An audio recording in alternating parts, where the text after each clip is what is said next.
Hello everyone. आज की video की बात करें तो आज की वीडियो रहने वाली है वो साइंस के ऊपर रहने वाली है। और साइंस में अगर बात करें तो वो रहने वाली है किसके ऊपर? फिजिक्स के ऊपर। देखिए जैसा कि एक सीरीज़ चला रखी है तो उसी में मतलब कुछ पार्ट्स जो हैं वो ऑलरेडी अपलोड किए हैं। 3 या 4 पार्ट जो आप ऑलरेडी अपलोड किए हैं इस फिजिक्स को लेकर। और अभी मतलब जो पहले 4 सबसे पहले आप देख लेंगे कि जो पहले 4 पार्ट अपलोड किए हैं वो सारे प्रीवियस ईयर में जो जेके एसएसबी ने पूछ रखे वो सारे लिए।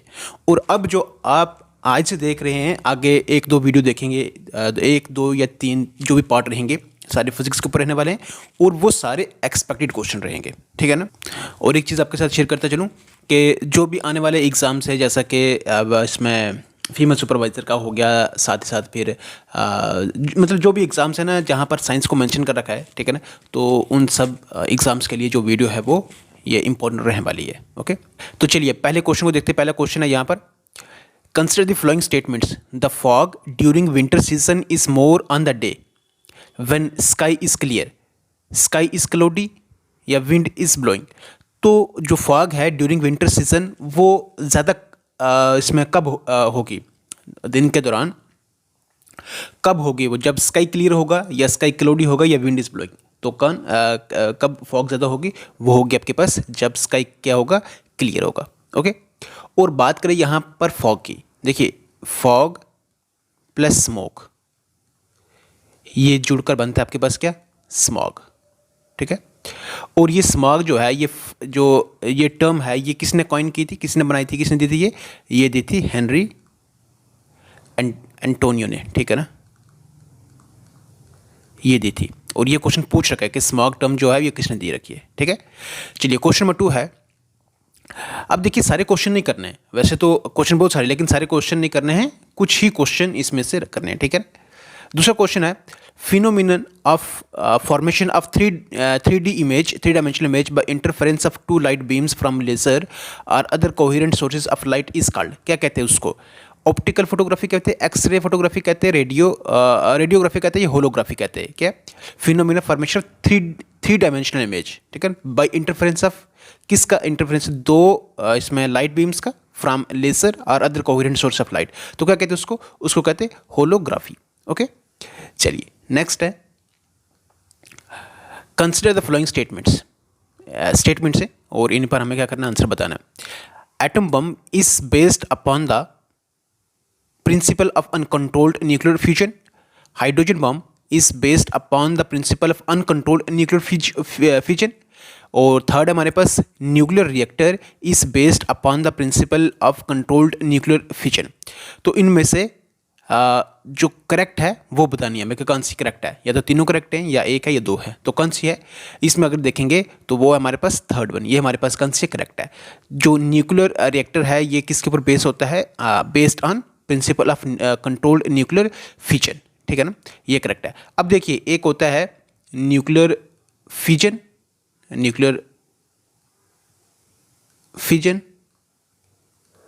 और एक होता है nuclear fusion. Okay, nuclear fusion में क्या होता है? न्यूक्लियर फ्यूजन में ये होता है कि जो न्यूक्लियस है, ठीक है ना, एटम के अंदर जो न्यूक्लियस है वो क्या हो रहा है, आगे ब्रेक हो रहा है, ठीक है ना, इनटू न्यूक्लाई में, ठीक है ना, इनटू न्यूक्लाई में। फ्यूजन में क्या हो रहा है, वो मतलब इसमें स्प्लिट हो रहे हैं, ठीक है ना, टूट रहे हैं, ठीक है ना, न्यूक्लियस। ओके, और फ्यूजन में क्या हो रहा है, जुड़ रहे हैं, कंबाइन हो रहे हैं, ठीक है। अब देखिए यहाँ पर आपने ये क्वेश्चन भी याद रखना है कि जो एटम बम है, ठीक है ना, एटम बम जो है ये किस पर बेस्ड है? न्यूक्लियर फ्यूजन पर है या न्यूक्लियर फ्यूजन पर है? तो ये है जो एटम बम है ये है आपके पास किसके ऊपर? न्यूक्लियर फ्यूजन के ऊपर, ठीक है। अगर ये फ्यूजन के ऊपर तो फिर फ्यूजन के ऊपर कौन सा होगा? फ्यूजन के ऊपर आपके पास हाइड्रोजन बम, ठीक है। हाइड्रोजन बम जो है वो किसके ऊपर बेस्ड है? न्यूक्लियर फ्यूजन के ऊपर। अब देखिए ज़्यादा डिस्ट्रक्टिव कौन सा होता है? न्यूक्लियर फ्यूजन वाला होता है या न्यूक्लियर फ्यूजन वाला होता है? तो ज़्यादा डिस्ट्रक्टिव जो होता है वो कौन सा होता है? न्यूक्लियर फ्यूजन वाला। इसलिए हाइड्रोजन बम जो होता है वो ज़्यादा डिस्ट्रक्टिव होता है किसके कंपैरिजन में? इसके कंपैरिजन में। ओके, चलिए नेक्स्ट हमारे पास question, which of the following waves can propagate in a vacuum. तो कौन सी वेव्स जो हैं वो वैक्यूम में प्रोपागेट कर सकती हैं, ठीक है ना। रेडियो वेव से, लाइट वेव्स हैं, एक्स रेज है या अल्ट्रासोनिक वेव्स हैं, मतलब वहाँ पर ये चल सकती हैं, ठीक है ना, पास हो सकती है वहाँ से, ठीक है ना, वैक्यूम से। तो कौन सी है? देखिए जो रेडियो वेव है ये भी प्रोपागेट हो सकती है, लाइट वेव ये भी हो सकती है, एक्स रेज जो है ये भी हो सकती है, और अल्ट्रासोनिक वेव जो है ये नहीं हो सकती है, ठीक है ना, ये नहीं हो सकती है, ठीक है। तो उसने पूछा कौन सी हो सकती हैं, तो radio waves 1, 2 and 3, 1, 2 and 3 first part इसका आंसर है। ओके, वैसे अगर आप देखेंगे रेडियो वेव्स हो गया, लाइट वेव्स हो गया, एक्स रेज हो गया, उसके बाद यूवी रेज हैं, ठीक है ना, यूवी रेज हैं, गामा रेज हैं, ठीक है ना, उसके बाद है माइक्रोवेव्स हैं, ठीक है। हाँ, तो बहुत सारी ये 7 ऐसी रेज है जो हमें क्या करना है, इसको रिमेंबर करना है, बट आगे भी देखेंगे आपको मालूम पड़ जाएगा। Paper becomes brittle and yellow with age, why, जो पेपर है ब्रिटल हो जाता है और फिर वो येलो भी हो जाता है विद एज, जैसा जैसा टाइम पास होता है, ऐसा क्यों है? ऐसा इसलिए है कि जो ऑप्शन से the acid content in paper causes brittleness to develop, जो एसिड कंटेंट होता है पेपर में वो उसकी वजह रहती है उसकी ब्रिटलनेस होने की, मतलब उसको डेवलप करती है वो, ठीक है, जो एसिड होता है। Next, in the presence of visible light photosensitized oxidation occurs, जो विजिबल लाइट के प्रेजेंस में फोटोसेंसिटाइज्ड ऑक्सीडेशन अकर होती है उसमें। The UV ultraviolet component of sunlight causes photolysis of cellulose, जो अल्ट्रावायलेट कंपोनेंट है सनलाइट का वो क्या करता है उसको ब्रेक करता है सेलुलोज को by direct cleavage of the cellulose polymer, ठीक है। तो ये ऑप्शन है। तो इसमें क्या होगा, क्यों ब्रिटल और येलो क्यों होता है विदेश के साथ, वो इसकी तीनों वजह हैं, ठीक है ना। एसिड कंटेंट उसमें होता है जो उस वजह से, और जो विजिबल लाइट होती है उसमें इन the presence of visible light जो फोटोसेंसिटाइज ऑक्सीडेशन अकर होती है, और फिर जो फोटोलिसिस इसमें जो यूवी कंपोनेंट है सनलाइट का वो क्या करता है सेलुलोज को क्या करता है ब्रेक करता है, ठीक है ना। तो ये सारे उसकी क्या वजह हैं। ओके, नेक्स्ट है, हाँ चलिए अब नेक्स्ट हमारा, देखिए सारे क्वेश्चन करने नहीं है, क्वेश्चन काफ़ी हैं। The best conductor of electricities, यहाँ पर अगर आप देखेंगे तो ऑप्शन है हमारे पास filtered hot water, distilled water, filtered water at room temperature या साल्ट वाटर।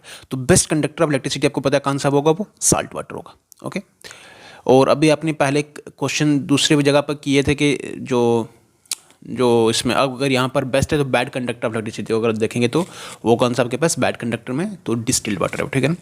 नेक्स्ट है, which of the following is the correct sequence of regions of the sun as one moves from its core to the surface. अगर आप core से surface की तरफ जाएंगे तो पहले मतलब कौन सा इसमें कौन सा रीजन होगा, दूसरा कौन सा होगा, फिर तीसरा कौन सा होगा, फिर आगे मतलब कौन से रीजन आगे। तो देखिए यहाँ पर फोटोस्फीयर, क्रोमोस्फीयर, कन्वेक्शन जोन और कोरोना। तो ये जैसे आपको यहाँ पर ऑप्शंस दिख रहे हैं वैसे ही इसका आंसर भी है, मतलब फोटोस्फीयर सबसे नीचे है, उसके ऊपर जाओगे तो क्रोमोस्फीयर, उसके ऊपर जाओगे तो कन्वेक्शन जोन, और लास्ट पर जाओगे तो कोरोना। ये याद रखना, अगर ये ना भी याद हो लेकिन ये तीन, फोटोस्फीयर, क्रोमोस्फीयर एंड कोरोना, ठीक है, ये सारे हैं। ओके, चलिए नेक्स्ट है, इसको रब कर लेते हैं।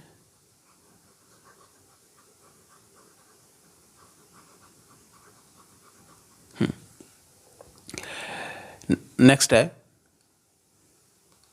you are standing in a lift, the force on the floor of the lift due to your weight will क्या होगा इसमें, become zero when the lift moves up with an acceleration of 9.8 metre per second square. Zero हो जाएगा जब lift क्या करेगी, move ऊपर की तरफ करेगी, ठीक है।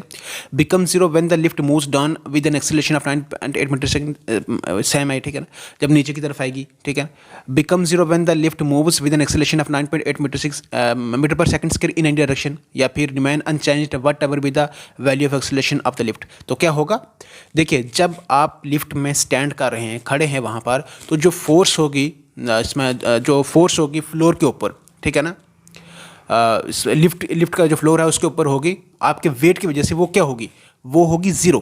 वो क्या होगी, ज़ीरो, जब लिफ्ट क्या करेगी, डाउनवर्ड मूव करेगी, कितनी एक्सेलरेशन के साथ, 9.8 metre per second square acceleration के साथ, ठीक है ना। जब इस तरह से वो मूव करेगी उस वक्त आपका वेट जो होगा, ठीक है ना, मतलब फोर्स जो होगी आपकी उसके ऊपर वो क्या होगी, ज़ीरो होगी। ओके, चलिए नेक्स्ट है,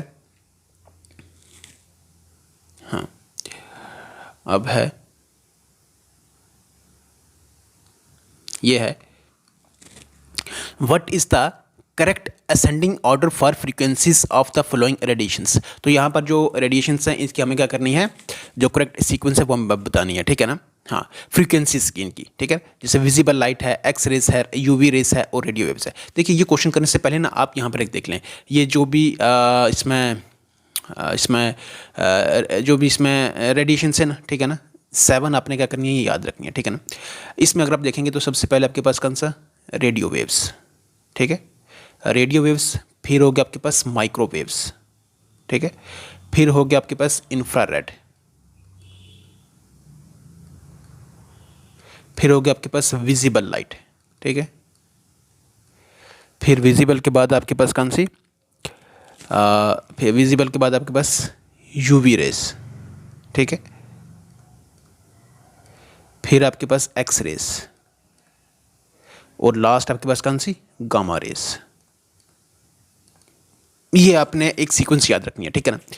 तो ये जो आप जा रहे फ्रीक्वेंसीज लो से लो टू हाई जा रहे, ठीक है, ये आपने याद रखनी ही रखनी है, ठीक है। इन पर क्वेश्चन आपको पक्का देखने को मिलना है, ठीक है ना।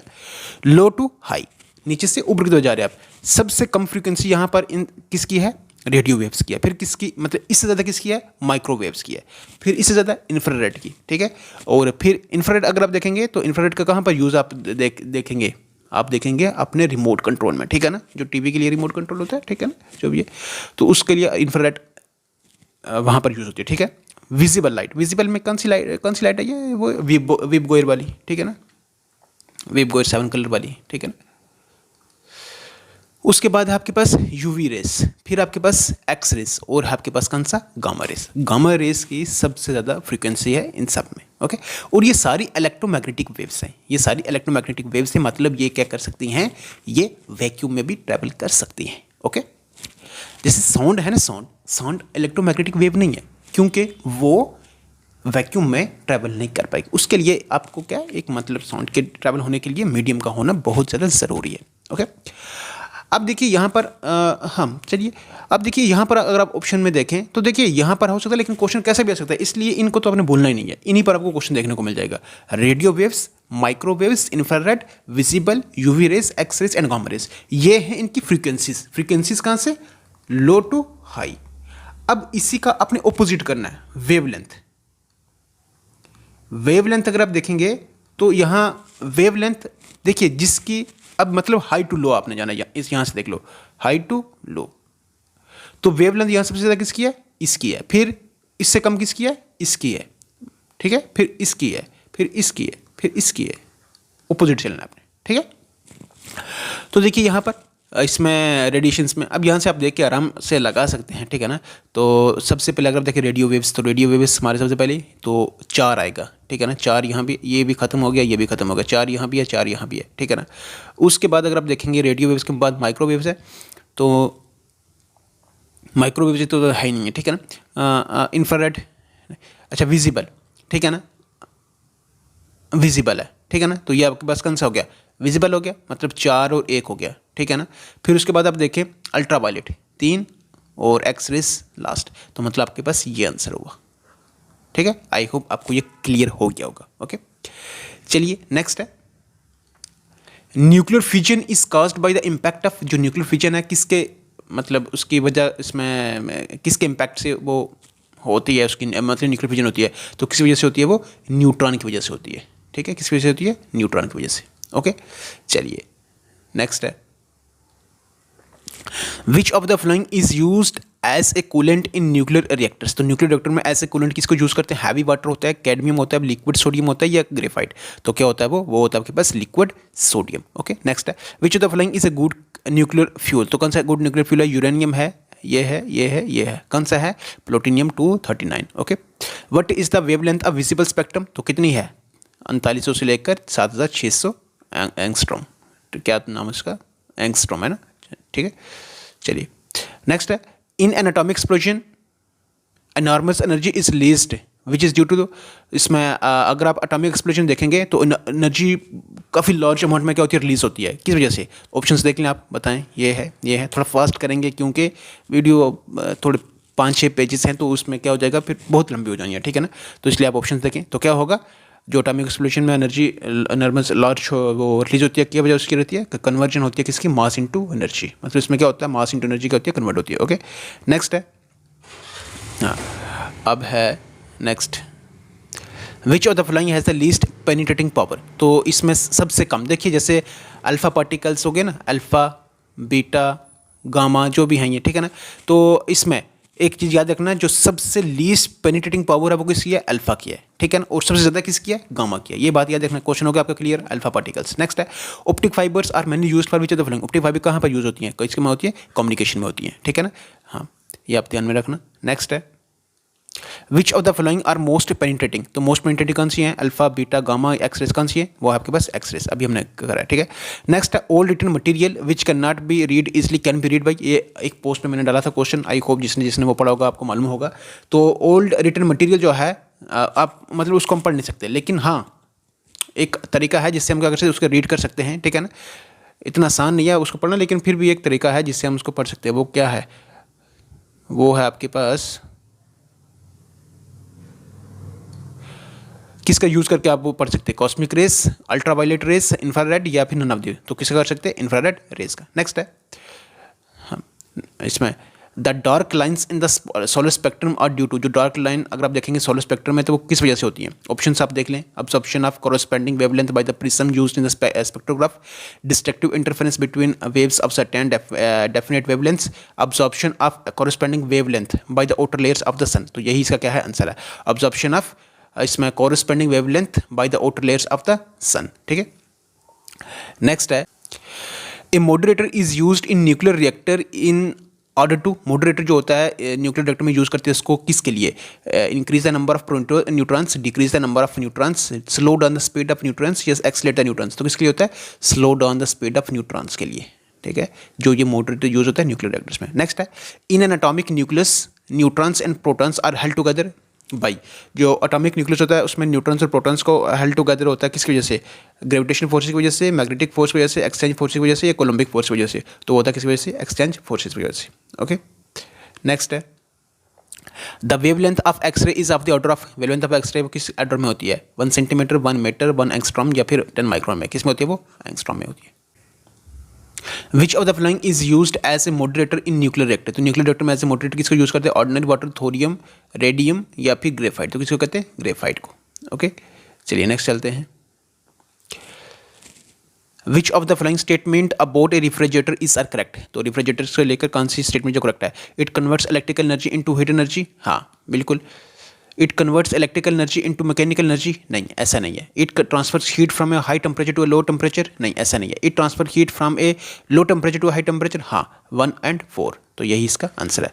नेक्स्ट है क्रियोजेनिक इंजन्स फाइंड एप्लीकेशन इन। तो क्रियोजेनिक इंजन आपको कहाँ इसकी मतलब कहाँ पर यूज़ होता है, ये रॉकेट टेक्नोलॉजी में होता है, फ्रॉस्ट फ्री रेफ्रिजरेटर्स में, इसमें या इसमें। तो किस में होता है ये, रॉकेट टेक्नोलॉजी में, ओके। नेक्स्ट है which of the following take place when the subject speaks untruth while being tested by the polygraph instrument. Polygraph instrument का यूज़ किया जाता है एक ऑब्जेक्ट, एक सब्जेक्ट हो कोई भी, मतलब इसमें जब उससे पूछा जाए कुछ सवाल जवाब, तो अगर वो झूठ बोलेगा तो उस वक्त मतलब कौन सी चीज़ है जो ये पॉलीग्राफ इंस्ट्रूमेंट वो शो करता है। ये तो क्या होता है उसमें, एक तो मतलब ब्लड प्रेशर क्या होगा, हाई होगा, और दूसरा जो पल्स है वो फास्ट हो जाएंगी, ठीक है ना। हाँ ये दोनों क्या हैं इसके, और इसके मतलब इसका आंसर है। ऐसा होने से क्या पता चलेगा कि वो झूठ बोल रहा है, ठीक है ना। मतलब 1 और 2, 1 और 2 कहाँ पर है, ये वाला आंसर, ठीक है। नेक्स्ट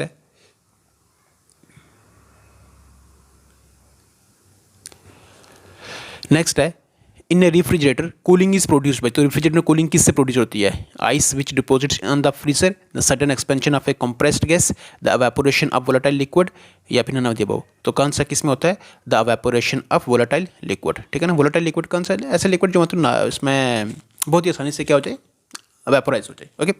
नेक्स्ट है the best conductor of a sun umbrella will be. The best colour of a sun umbrella, ठीक है। सन अम्ब्रेला अगर आप यूज़ करें तो उसका बेस्ट कलर कौन सा रहेगा, black on the top and white on the inside, white on the top and black on the inside, printed with all the 7 colors of rainbow। तो कौन सा होगा वो, white on the top, ऊपर से वो क्या होना चाहिए, टॉप से white होना चाहिए और black होना चाहिए इनसाइड से, ठीक है ना। बेस्ट मतलब माना गया जो, ठीक है। चलिए नेक्स्ट है which of the following law is explain by the statement that matter can neither be created not to be destroyed. तो कौन सा लॉ है जो ऐसा कहता है कि matter can neither be created not to be destroyed. तो कहता कौन सा कहता है ये आपके पास कहता है law of conservation of mass, okay. चलिए नेक्स्ट है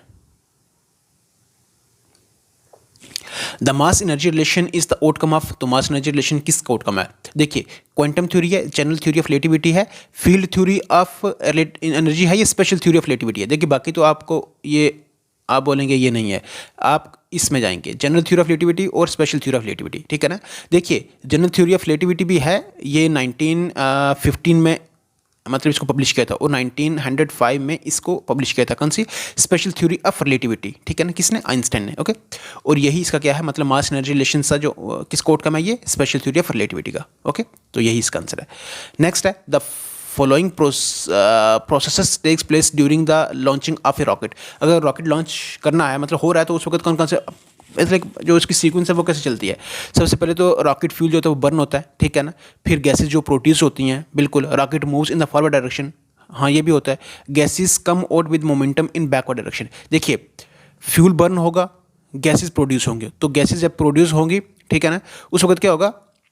गैसेज प्रोड्यूस होंगे लेकिन बैकवर्ड में जाएंगे। जब वो बैकवर्ड में जाएंगी तो उस वक्त उसका मतलब जो रॉकेट है वो फिर क्या करेगा? फॉरवर्ड डायरेक्शन में जाएगा, मतलब 1 2 4 3, तो 1 2 4 3 यही इसका क्या रहेगा? आंसर रहेगा। ओके, चलिए नेक्स्ट है aviation fuel for jet aeroplanes consist of purified. जो एविएशन फ्यूल है जेट एरोप्लेन्स के लिए एक मतलब उसमें क्या यूज़ होता है? पेट्रोल होता है, कैरोसिन होता है, गैसोलीन या डीजल, तो क्या यूज़ होता है उसमें? कैरोसिन होता है। Okay, recoil of gun is an example of, recoil of gun किसकी एग्जांपल है? ये कंजर्वेशन ऑफ मास है, कंजर्वेशन ऑफ एनर्जी है, conservation of potential energy into kinetic energy, या कंजर्वेशन ऑफ लीनियर मोमेंटम। तो क्या है ये? Conservation of linear momentum. Next है which of the following polymers is widely used for making bullet proof materials. तो bullet proof materials के लिए सबसे ज़्यादा किसका यूज़ किया जाता है? कौन सा यूज़ होता है? वो आपके पास पॉलीकार्बोनेट है। ओके, नेक्स्ट है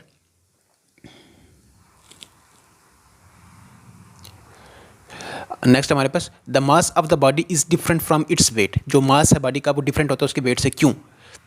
तो ये ऑप्शन आप देख लें, इसको भी मास वेरीज, ये ठीक है, देखें आगे वाले ऑप्शन भी देखें,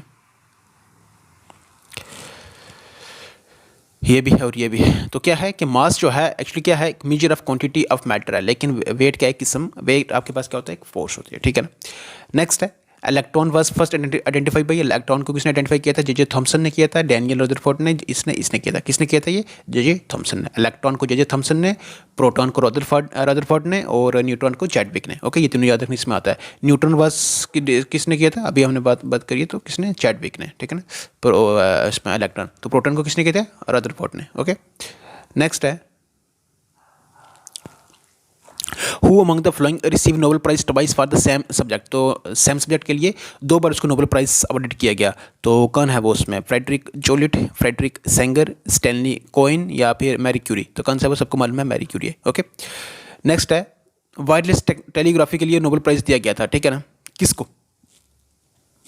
तो ऑप्शन देख लें आप, यह है कौन? मार्कोनी। ओके, नेक्स्ट है, चलिए आगे चलते हैं। ये आप देख लें कि अल्बर्ट आइंस्टाइन जुड़ा हुआ किससे? फोटोइलेक्ट्रिक इफेक्ट के लिए। ओके, हाँ, चलिए क्वेश्चन आपके लिए कि आइंस्टाइन को नोबेल प्राइज मिला था किस चीज़ के लिए मिला था, ठीक है ना, कैसे डिस्कवर किया था। नेक्स्ट है हाँ, तो यहाँ पर करेक्ट बताना है तो ये सीधा सीधा बेट जो है वो टेलीविज़न इसमें बनाई है, ठीक है, इन्वेंट की है, ठीक है। नेक्स्ट है अच्छा, who among the following led the foundation of nuclear science in the country. Nuclear science in the country किसने फाउंडेशन रखी थी हमारी कंट्री में? तो किसने? होमी जे बाबा, ठीक है ना, वही है, सबको मालूम भी है, ठीक है।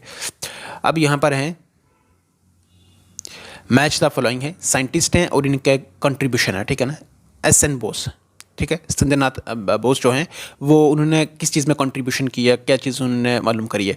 तो किसके ऊपर इन्होंने मतलब स्टडी करी है? वो एलिमेंट्री पार्टिकल स्टैटिस्टिक्स के ऊपर। ओके, एस चंद्रशेखर ने किसके ऊपर करी है?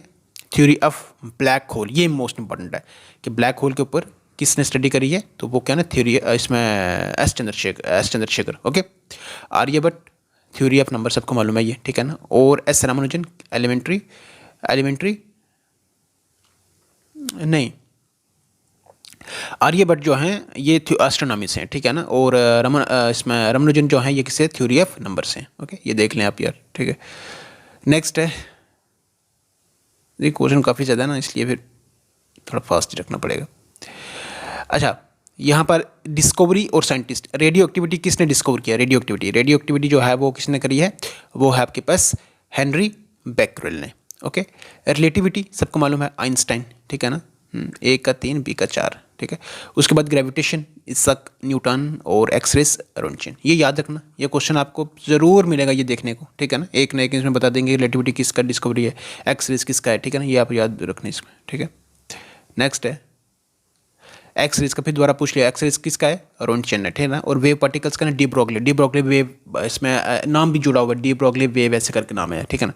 फिजन जो है आपके पास, ये अगर आप देखेंगे तो फिजन जो आपके पास किसका है, आप फेर्मी में, ठीक है ना। और चैन रिएक्शन हन अन स्ट्रॉसमैन, ओके। नेक्स्ट है, चलिए क्वेश्चन आप देख लें ये, ठीक है। आपने देख लिया ऊपर वाला, ठीक है। ये रेड कलर में आपकी ये आंसर होगा, ठीक है। अब what happens to the level of mercury in barometer tube when it is taken down a coal mine it. देखिए जब आप क्या करते हैं, मतलब मर्क्यूरी का लेवल कैसा होगा बैरोमीटर में, जब हम उसको कोल माइन के पास ले जाकर जाएंगे, ठीक है ना। तो फॉल करेगा, रिमेन अल्टरेट करेगा या राइज करेगा, तो क्या करेगा, राइज करेगा, ओके। नेक्स्ट है, in our houses we get 220 volt AC, what does the value 220 represent. तो जो 220 AC वोल्ट जो पावर होती है वो उसका मतलब क्या होता है, कांस्टेंट वोल्टेज होती है, इफेक्टिव वोल्टेज होती है, एवरेज वोल्टेज होती है या पीक वोल्टेज होती है। तो कौन सी होती है वो, इफेक्टिव वोल्टेज होती है, ओके। नेक्स्ट है, the quality of sound depends upon the, जो क्वालिटी ऑफ साउंड है वो किसके ऊपर डिपेंड करती है, size of the vibrating body, बिल्कुल। Material of the vibrating body, बिल्कुल। ओवर टून्स प्रोड्यूस्ड, बिल्कुल। Shape of the vibrating body, बिल्कुल, सबके ऊपर डिपेंड करती है। नेक्स्ट है,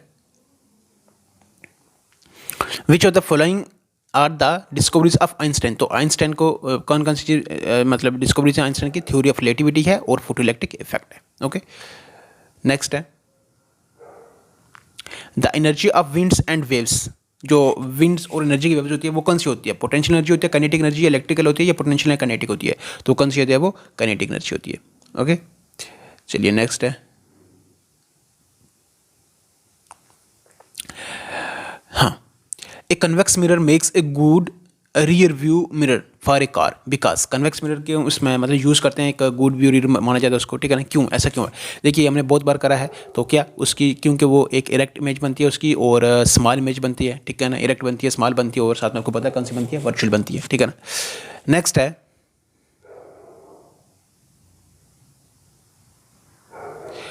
according to law of conservation energy. तो लॉ ऑफ कंजर्वेशन एनर्जी आपको ऐसे मालूम होनी चाहिए कि लॉ ऑफ कंजर्वेशन एनर्जी क्या कहता है, energy can not be created not to be destroyed, और energy can be transformed from one from to another, ठीक है। ये दोनों इसके क्या आंसर है, ओके। नेक्स्ट है,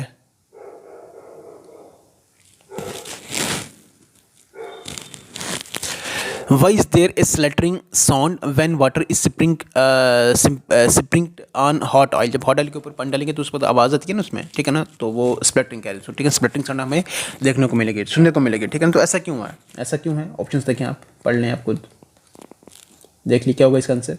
इसका ये है, boiling point of the oil is higher than that of water, ठीक है। इस वजह से वो क्या करते हैं।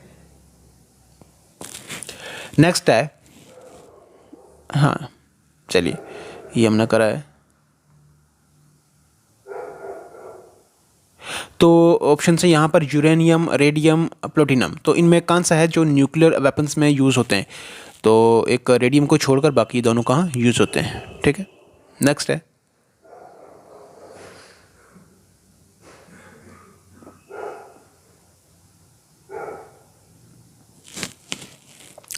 Consider the flowing statements regarding electric fuse wire. तो इलेक्ट्रिक फ्यूज जो होता है उसमें क्या होता है, लो मेल्टिंग पॉइंट होती है, बिल्कुल होता है। इट वैसे वेरी हाई स्पेसिफिक रेसिस्टेंस, हाँ ये भी होता है, ठीक है ना। और it is connected in parallel in the electric circuit, नहीं पैरेलल नहीं, सीरीज इसको क्या करते हैं, कनेक्ट करते हैं। तो 1 और 2 इसका आंसर है, ओके। नेक्स्ट है, of the following the one representing a physical change is the rusting of iron. मतलब कौन सा फिजिकल चेंज आपको इनमें ऑप्शंस में देखने को मिलेगा, freezing of water, burning of coal, या सोरिंग ऑफ क्रीम। तो कौन सा है, फ्रीजिंग ऑफ वाटर। देखिए वाटर फ्रीज होगा, फिर उसको आप बॉयल करें, ये मतलब फिजिकल चेंज हो रहा है ना, ठीक है ना। हाँ, फिजिकल चेंज में क्या होता है कि उसको आप क्या कर सकते हैं, ओरिजिनल शेप में ला सकते हैं, ठीक है ना। लेकिन केमिकल चेंज में ऐसा नहीं होता है, ओके। नेक्स्ट है, food is cooked faster in pressure cooker, because food जो है प्रेशर कुकर में जल्दी बनता है। ऐसा क्यों, क्योंकि जो high pressure insides the boiling point, high pressure increases क्या करता है, बॉइलिंग पॉइंट ऑफ वाटर उसको इंक्रीज करता है, उस वजह से होता है ये, ठीक है। मतलब ऑप्शन आप देख लें तो यही इसका आंसर है, ओके। नेक्स्ट है, बस 1-2 क्वेश्चन बचा है सिर्फ, ठीक है ना। एनर्जी कन्वर्जन है और डिवाइसिव प्रोसेस है। देखिए हीट टू इलेक्ट्रिक, हीट है, हीट यूज़ करनी है और फिर इलेक्ट्रिसिटी प्रोड्यूस करनी है, तो उसमें कौन सा है, फ्यूल बर्न होगा, तो क्या होगा, हीट से इलेक्ट्रिसिटी बनेगी। और इलेक्ट्रिक टू साउंड अभी हमने कितनी बार पहली वीडियो में बात करी थी, साउंड मतलब लाउड स्पीकर, ठीक है ना, कौन सा वो, लाउड स्पीकर। बाकी आप देख लें इसमें क्या होगा, ए का 5 है और बी का क्या है, 3 है, ए का 5 बी का 3, ए का 5 बी का 3, ठीक है ना। यही इसका आंसर हो जाएगा, बाकी आप देख लेंगे, ठीक है। नेक्स्ट और लास्ट हमारे पास which falls down faster in a vacuum if either a wooden ball और स्टील बॉल। देखिए वैक्यूम में अगर आपने क्या किया, बहुत सारी चीज़ों का क्या, कोई भी चीज़ आप उठा के अगर आप एक ही टाइम में क्या कर रहे हैं, उनको रिलीज़ कर रहे हैं ना, तो उस वक्त क्या होगा, वो एक ही स्पीड के ऊपर क्या करेंगे, फॉल करेंगे, ठीक है ना, चाहे वो कैसा भी हो। मतलब उसमें एक वुडन बॉल है, एक स्टील बॉल है और एक फीदर है, एक पंख है, ठीक है ना। तो वैसे तो अगर हम देखेंगे यहाँ पर यहाँ एयर में अगर अभी हम यहाँ पे फेंकेंगे तो रेसिस्टेंस की वजह से उनमें डिफरेंस आएगा, लेकिन वैक्यूम में आपको पता है रेसिस्टेंस का कुछ मामला ही नहीं है, मसला ही नहीं वहाँ पर। तो वहाँ पर क्या होगा, सेम स्पीड होगी इन वैक्यूम में, because there will be no air resistance, वहाँ पर एयर रेसिस्टेंस है नहीं है, तो सारे जो फॉल डन करेंगे सेम स्पीड के साथ करेंगे। ओके, ये थे फर्स्ट 100 MCQs, लेकिन 100 हमने करे नहीं है, लगभग 80+ हमने MCQs करे हैं, ठीक है ना। और बहुत ही फास्ट करने की कोशिश की, कंप्लीट करने की कोशिश की। आई होप आपको ये समझ भी आया होगा, ठीक है ना। और ये वीडियो भी आपको अच्छी लगी होगी। वैसे ही 300 मतलब MCQs है ना, तो 300 में 100 हो गए, तो आप बचे आपके पास 200, ठीक है ना। वो भी आपको 2 वीडियो में, उसके बाद आपकी फिजिक्स बिल्कुल कंप्लीट हो जानी है, ठीक है ना। तो इन सभी वीडियोस को मैं प्लेलिस्ट बना दूंगा, अब वहाँ पर आप जाकर उनको सभी को देख लेना, ठीक है। चलिए अब अपनी इस वीडियो को यहीं पर करते हैं स्टॉप। वीडियो अगर आपको लगी हो अच्छी तो कर दे लाइक, चैनल पर नहीं तो कर दे सब्सक्राइब, बेल आइकन को प्रेस करना बिल्कुल भी ना भूलें, क्योंकि उससे हर नए वीडियो की नोटिफिकेशन अब तो सबसे पहले पहुँचती है। ओके, चलिए रखिएगा अपना health, take care, good bye.